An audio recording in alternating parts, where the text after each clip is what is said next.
বিসমিল্লাহির রহমানির রহিম। হ্যালো, আসসালামু আলাইকুম প্রিয় দর্শক, আশা করি ভালো আছেন।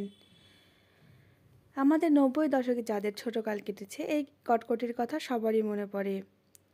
বিকেলবেলা বা সকালবেলা বা দুপুরবেলা সবসময় ফেরিওয়ালারা বলতো, কটকটি নেবেন, কটকটি।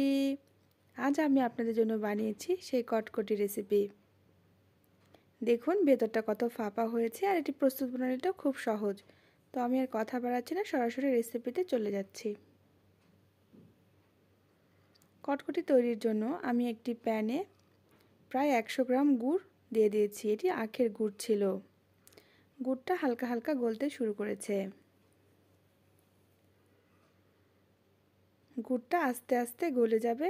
আমার চুলার আঁচ থাকবে একদম লোতে। আমি কখনোই চুলার আঁচটা মিডিয়ামে বা হাইতে দেব না। গুড় একদম সম্পূর্ণটাই গলে যাবে। এই যে দেখুন, আমার সম্পূর্ণ গুড়টা গলে ফোমের মতো হয়ে গিয়েছে। এটি করতে প্রায় 10 থেকে 15 মিনিট সময় লাগে। দেখুন কত সুন্দর ফুলে উঠেছে। এর মধ্যে আমি দিয়ে দিচ্ছি হাফ চা চামচ বেকিং সোডা।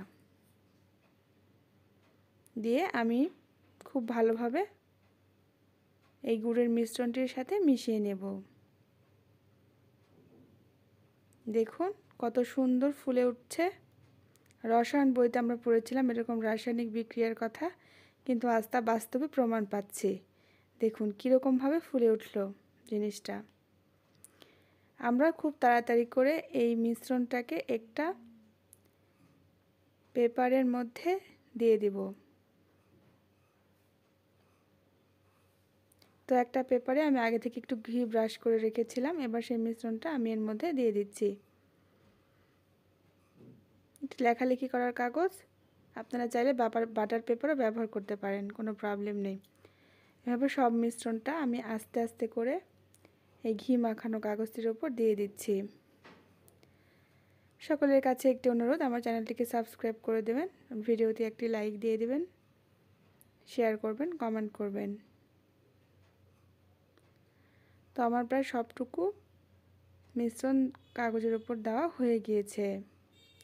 এবার আমি এটি 30 মিনিটের জন্য ঠান্ডা হতে দেব। ঠান্ডা হওয়ার পর কেটে আমি আপনাদেরকে দেখাবো। এই যে দেখুন, আমি হাত দিয়ে একটু সুন্দর করে শেপ করে দিয়ে দিয়েছি। এটি আমি 30 মিনিটের জন্য ঠান্ডা হতে দিচ্ছি এবং তারপরে কেটে আমি আপনাদেরকে দেখাচ্ছি। এ দেখুন কত সুন্দর হয়েছে। তো আজকের মতো এই পর্যন্তই। আল্লাহ হাফেজ।